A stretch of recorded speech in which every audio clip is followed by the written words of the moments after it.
नमस्कार विद्यार्थी मित्रांनो, स्वागत आहे आपलं पुन्हा एकदा एमपीसी लायब्ररी या आपल्या युट्यूब चॅनलमध्ये.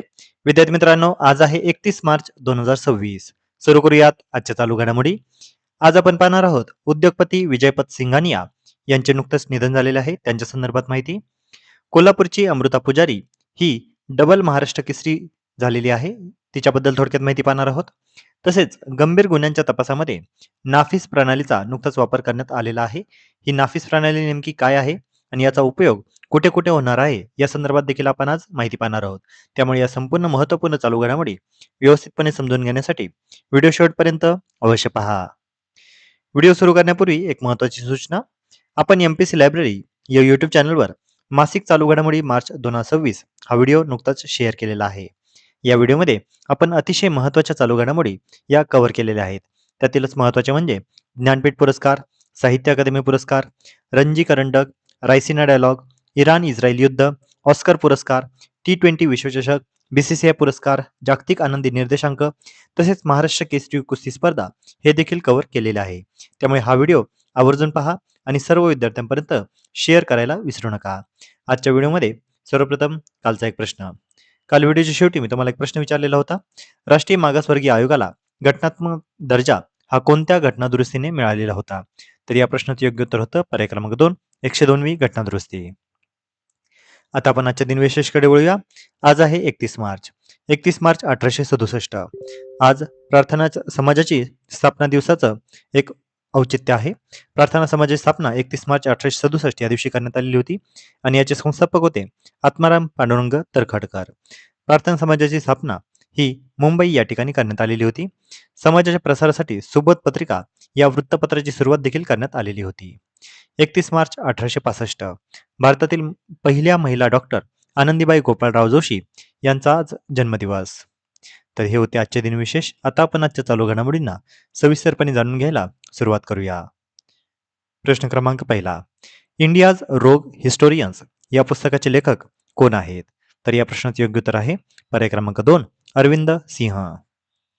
तर पुस्तकाचं नाव आहे इंडियाज रोग हिस्टोरियन्स. आपल्याला माहितच आहे वेगवेगळ्या परीक्षांमध्ये आपल्याला पुस्तक आणि त्यांचे लेखक आणि त्यांचे प्रकाशन कुणाच्या हस्ते झाले अशा पद्धतीचे प्रश्न वारंवार विचारण्यात येतात. तर सध्या चर्चेमध्ये असलेले पुस्तक आहे इंडियाज रोग हिस्टोरियन्स. या पुस्तकाचे लेखक आहेत अरविंद सिंह. याचं प्रकाशन महाराष्ट्राचे मुख्यमंत्री देवेंद्र फडणवीस यांनी वर्षा निवासस्थान मुंबई येथे या पुस्तकाचं प्रकाशन केलेलं आहे. त्यामुळे लक्षात घ्या, इंडियाज रोग हिस्टोरियन्स, लेखक आहेत अरविंद सिंह. पुढचा प्रश्न. विजयपत सिंघानिया कोणत्या उद्योग समूहाचे माजी अध्यक्ष होते? तर या प्रश्नाचे योग्य उत्तर आहे पर्याय क्रमांक 3, रेमंड समूह. विजयपत सिंघानिया यांचे नुकतंच निधन झालेले आहे. त्यांचं वयाच्या 87 वर्षी निधन झालेलं आहे. त्यांच्या पश्चात पुत्र गौतम सिंघानिया हे रेमंड ग्रुपचे अध्यक्ष व व्यवस्थापकीय संचालक आहेत. काही महत्त्वाचे वैशिष्ट्य त्यांच्याबद्दलची जाणून घेऊया. भारत सरकारकडून त्यांना पद्मभूषण तसेच तेनझिंग नॉर्गे राष्ट्रीय साहस पुरस्कार देखील मिळालेला होता. त्यांनी हॉट एअर बलूनमधून सर्वाधिक उंच उड्डाणाचा जागतिक विक्रम देखील केलेला आहे. 1994 मध्ये भारतीय हवाई दलाकडून मानद एअर कमोडर हे पद देखील त्यांना मिळालेले होते. तसेच 2006 मध्ये मुंबईचे शेरीफ म्हणून देखील त्यांची नियुक्ती करण्यात आलेली होती. 1980 पासून त्यांनी रेमंडची सूत्रे हाती घेत कंपनीला जागतिक ओळख मिळवून दिली होती. 1986 मध्ये रेमंड सोबतच पार्क अव्हेन्यू या ब्रँडची देखील त्यांनी सुरुवात केलेली होती. परदेशामध्ये शोरूम सुरू करून त्यांनी रेमंड समूहाचा जागतिक विस्तार देखील केलेला होता. त्यांच्या आत्मचरित्राचं नाव आहे ॲन इनकम्प्लीट मॅन. मायक्रोलाइट विमानातून लंडन ते दिल्ली उड्डाणाचा उल्लेखनीय पराक्रम देखील त्यांच्या नावे आहे. त्यामुळे लक्षात घ्या, रेमंड समूहाचे अध्यक्ष म्हणजे माजी अध्यक्ष विजयपत सिंघानिया यांचे नुकतंच निधन झालेले आहे. त्यांच्या संदर्भात सविस्तरपणे माहिती आपण आता पाहिलेली आहे. वळूया पुढच्या प्रश्नाकडे. महिला डबल महाराष्ट्र केसरी किताब हा कुणाला मिळालेला आहे? तर या प्रश्नाचे योग्य उत्तर आहे पर्याय क्रमांक 2, अमृता पुजारी. कोल्हापूरची अमृता पुजारी ही आता डबल महाराष्ट्र केसरीपदी आता तिची जिंकून आलेली आहे.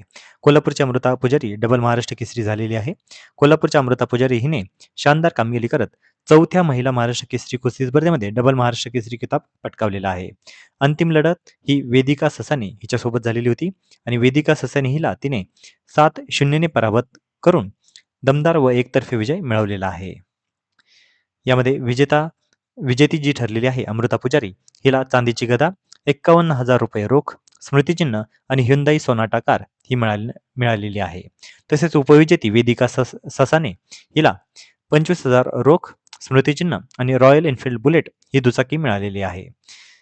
मंत्री जयकुमार गोरे यांच्या हस्ते या पुरस्कारांचं प्रदान करण्यात आलं.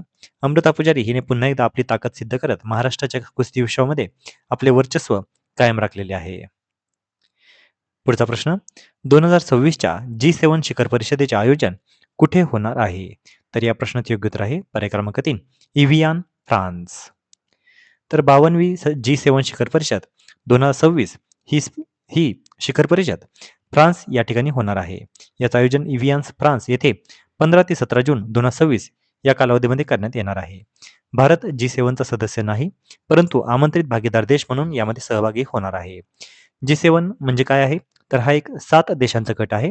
या गटामध्ये Canada, France, Germany, Italy, Japan, United kingdom आणि अमेरिका या प्रमुख औद्योगिक राष्ट्रांचा तसेच युरोपियन युनियन सोबतचा एक अनौपचारिक मंच आहे, जो जागतिक आर्थिक सुरक्षा तसेच ऊर्जा धोरणावर चर्चा करण्यासाठी दरवर्षी एकत्र येत असतो. G7 शिखर परिषद ही आता दरवर्षी वेगवेगळ्या ठिकाणी होत असते आणि मुळातच G7 ची स्थापना ही 1975 मध्ये करण्यात आलेली होती. तर G7 चे 7ही देश हे आपल्याला माहिती असणं आवश्यक आहे आणि यामध्ये महत्त्वाची फॅक्ट म्हणजे भारत हा G7 समूहाचा सदस्य नाही. पुढचा प्रश्न नाफिस प्रणालीचा वापर कोणत्या क्षेत्रामध्ये केला जातो? तर या प्रश्नाचे योग्य उत्तर आहे पर्याय क्रमांक 3 गुन्हे तपास. गंभीर गुन्ह्यांच्या तपासामध्ये नाफिस प्रणालीचा नुकताच वापर करण्यात आलेला आहे. पुणे पोलिसांनी आता गुन्हे तपासामध्ये आधुनिक तंत्रज्ञानाची जोड देत नाफिस म्हणजेच काय तर national automated fingerprint identification system या प्रणालीचा वापर सुरू केलेला आहे. या प्रणालीद्वारे सराईत गुन्हेगारांचे अंगुली मुद्रे म्हणजेच फिंगरप्रिंट्स डिजिटल स्वरूपामध्ये संकलित केले जाणार आहेत. गुन्हा घडल्यानंतर घटनास्थळी सापडलेल्या ठशांचे तत्काळ विश्लेषण करून आरोपीचा माग आता काढणे शक्य होणार आहे. ही प्रणाली राष्ट्रीय गुन्हे नोंद ब्युरो म्हणजेच NCRB यांनी विकसित केलेली असून देशभरातील गुन्हेगारांची माहिती एका डेटाबेसमध्ये आता उपलब्ध होणार आहे. त्यामुळे लक्षात घ्या, गंभीर गुन्ह्याच्या तपासामध्ये आता नाफिस प्रणालीचा महत्त्वाचा वापर होणार आहे आणि नाफिसचा लॉंग फॉर्म काय आहे तर national automated fingerprint identification system. आता या नाफिस प्रणालीमुळे फायदे काय काय होणार आहेत तर लक्षात घ्या, तपास अधिक जलद आणि अचूक होणार आहे. कागदी नोंदीऐवजी डिजिटल डेटाबेस असणार आहे. देशभरातील गुन्हेगारांची माहिती एका क्लिकवर आता उपलब्ध होणार आहे.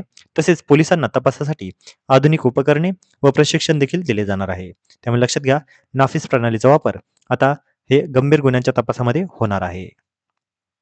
तर विद्यार्थी मित्रांनो, या होत्या आजच्या चालू घडामोडी.